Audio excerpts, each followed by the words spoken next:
Hello guys, welcome back. It's Saturday morning and generally I try and do all of my front glasses either on a Saturday or a Sunday, and then this gives me a week to see what's going on behind closed doors, as it was.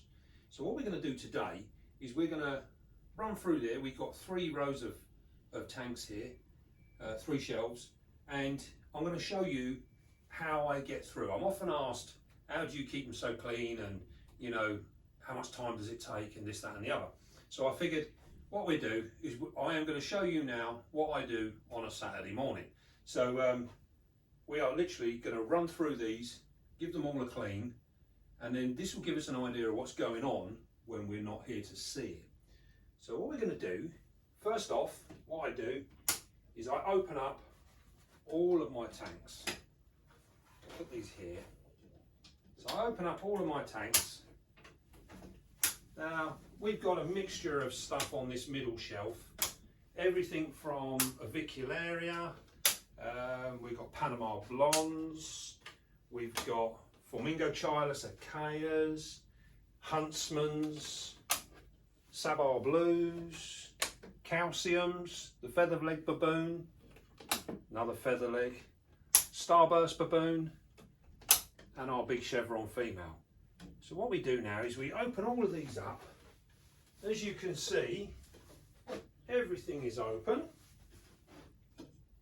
And then what I do, I get my trusty scalpel blade and I quickly run through, because some of them poo on the front glass. Others just web the glass up. So we literally run through there, clear that up like so. As you can see, this is a mucky one. This one is one of the avicularia. Poos all over the glass. This one's not so bad.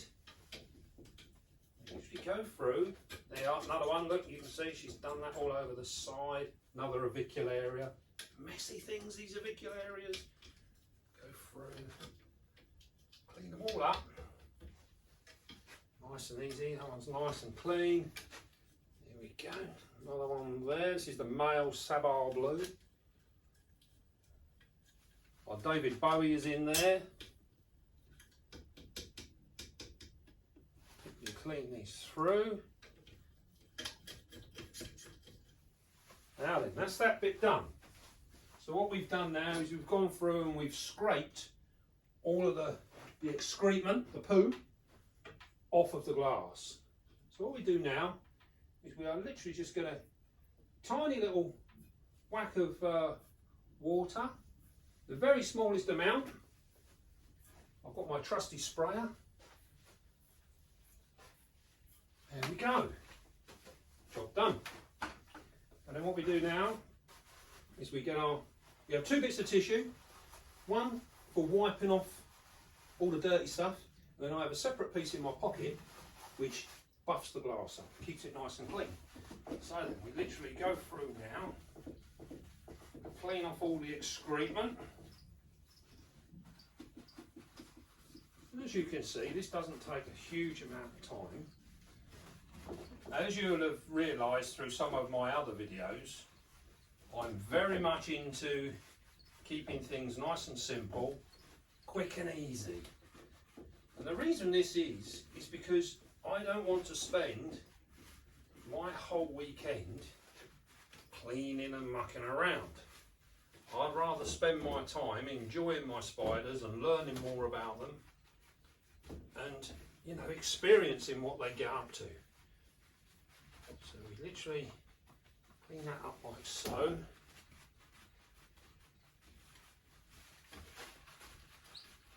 You notice we've not had any run out yet, although I can't see behind me. He's behind you! No, he's not, he's in front. Here we go, so we're down to the last one. So that's that bit there. So I put that bit of tissue there, I'll get my second bit of tissue in my pocket.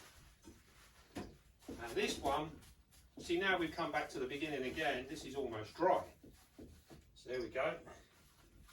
We just take that one just to buff these up, make them nice and pretty. Missed a little bit there. There we go.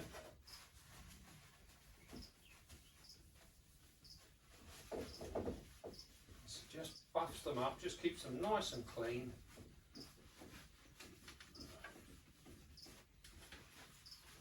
And the reason we're doing this is twofold, because we like to see our spiders. And when I'm looking at my spiders, I like to see them nice and clearly. See them in their best. And secondly, if I don't see a spider for some weeks, I can always check the glass, because 9 times out of 10, a spider will poo on the glass. Don't ask me why, because I haven't got a clue.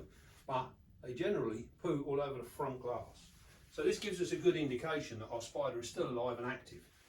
And if he's pooed on the glass, then there's a good chance he's up and ready for some food.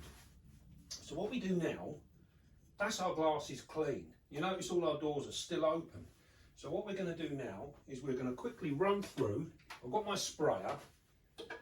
Some of these require more water than others. But as a general rule, this is what we do. Go through, top up the water bowl, push the door shut. We top up the water bowl.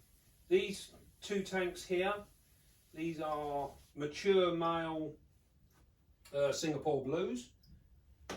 So they actually require quite a high humidity. So we give them a little bit of an extra spray. This one in here, this one's due a rehouse, but this is our common pinto, the avicularia. So we do that one. This one in here is an OBT. Now I keep my OBTs, I don't keep them bone dry. I give them a little bit of water. So I give her a very, very faint spray. That just gets enough humidity in there. I like to keep them around about the 50–60%. This is our Venezuelan sun tiger. We give her quite a bit of a spray. We're also trying to encourage her to molt. So we'll up her humidity, and that often helps out there. That will encourage them. Doesn't help them molt. They don't need a high humidity to molt. Right.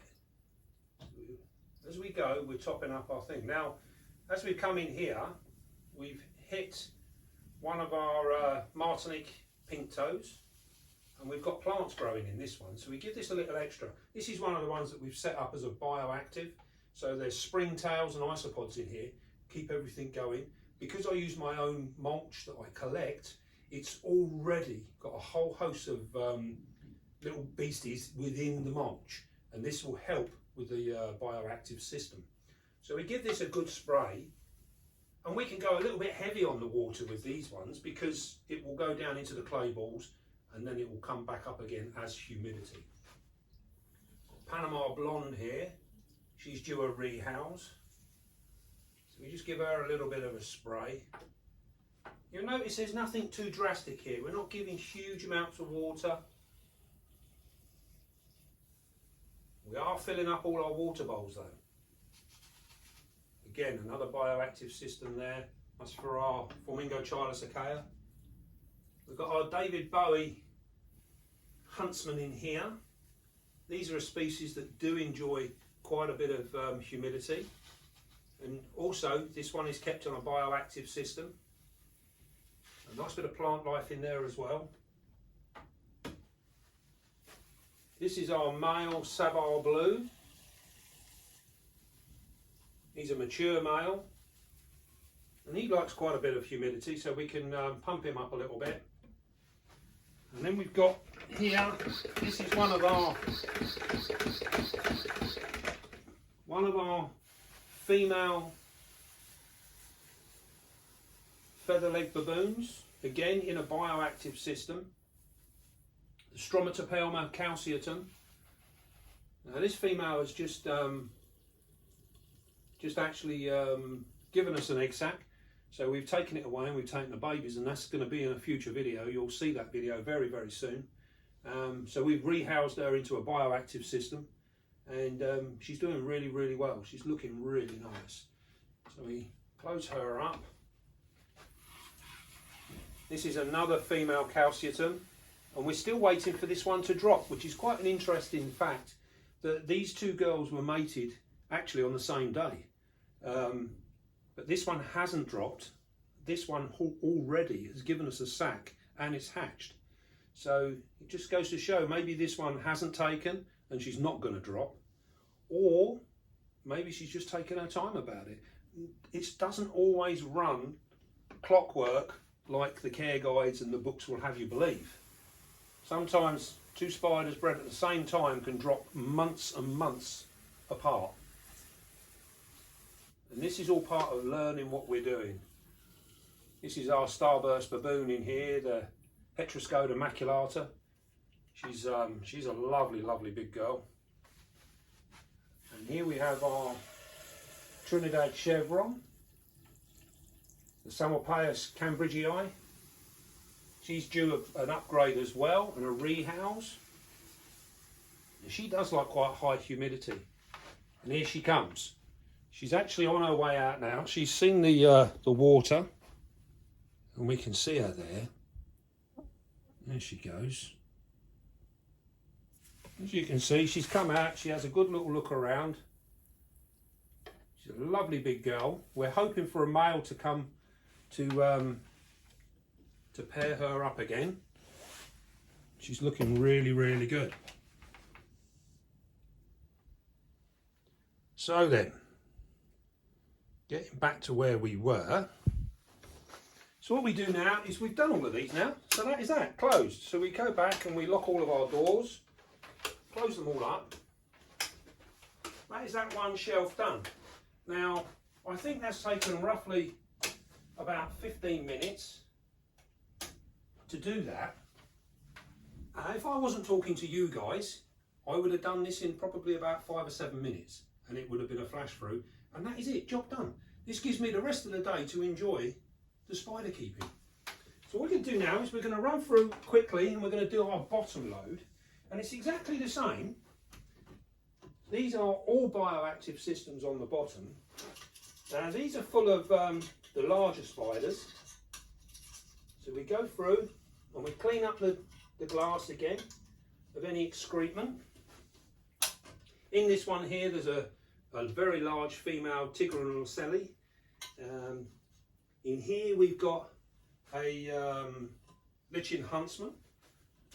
I'll let you into a little secret. She's carrying an egg sac as we speak. As you can see there, you can see the muck is on the door. This is our female Sabar blue. Don't see a lot of her recently. She's been hiding away a little bit. But the excrement on the door lets me know that all is well. And I don't have to go digging around in this enclosure to find her, to just check to see if she's okay. We've got tailless whip scorpions in here, which we've bred, and we've got babies. These are all growing really, really well. Her glass is generally always clean. You never see the whip scorpions on the glass. In here we've got an adult female Singapore blue. The Violocities. Very messy. She always messes on the glass. And it's always filthy. Now, her tank is in an absolute terrible state at the moment because she's due an upgrade. But I want to pair her in these old familiar surroundings first. Once I've got a successful pairing, then she will be upgraded into a nice new enclosure. This one's fairly clean. This is our adult female Regalis, who you would have seen in a video recently. She has just given us a lovely egg sac where we didn't have a single loss. All of them were in absolutely prime condition, and we had 139 babies. So that was a real achievement. Lovely, lovely job there. So what we do again, quick squirt, nothing too drastic. See, literally give it a little blast. Make sure you get the right side of the glass. There we go. We'll do that there. Come back, we got our dirty bit of tissue and we wipe it over. Now, one of the things I sometimes hear and get asked occasionally is, do you use different equipment for each enclosure? And as you can see here, the answer is no, we don't. If I have a problem and a spider is ill or whatever, I will segregate it and take it to a different room. So I don't need to worry, this collection in here stays as it is all the time. And I think that you could argue the fact that by using the same piece of tissue to clean the glass, you might be spreading pheromones from one spider's enclosure to another. Now, that is a possibility, but is it a bad possibility? I personally don't think so. I think if you can do a subtle change like that within an enclosure, you're giving that spider something to think about, which it would probably do in the wild. You know, there might be a case in the wild, it might feel that there's an enemy, or you know, or something going on that's new in its territory, and it will make it behave in a different way. And I think if we can get different behaviours out of our spiders without any detrimental problems towards them, then that's a good thing. That is what I call environmental enrichment. There we go.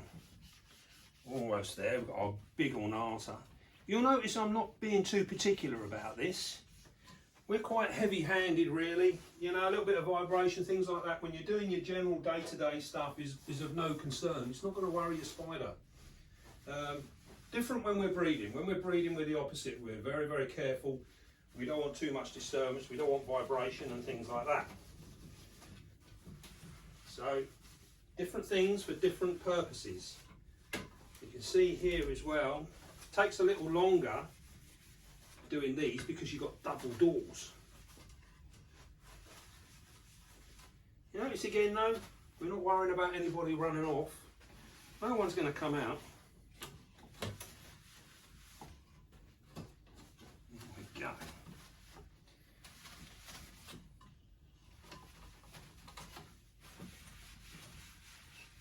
That's it. Right. So what we do now is we're going to go back and we're going to spray them all again now. Now all of these tanks along the bottom row here all got live plants and live moss in them. The water I'm using is left to stand and evaporate, so it doesn't tend to have any chemicals and bits and pieces in it. Now what we can do here, because these are all on a bioactive system, I can afford to give them quite a good soaking. I can afford to give them plenty of water.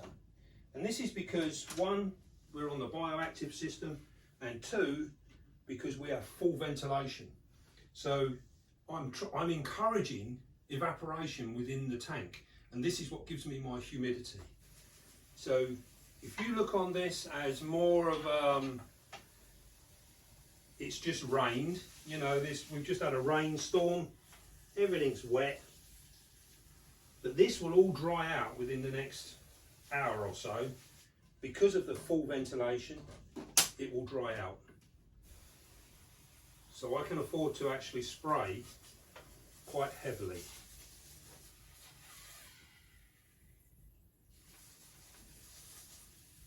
And the main thing we're doing here really, rather than spraying the enclosure, is we're really watering the plants.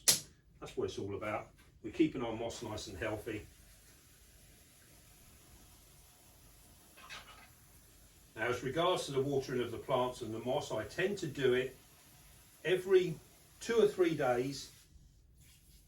I give it all a good soaking like this.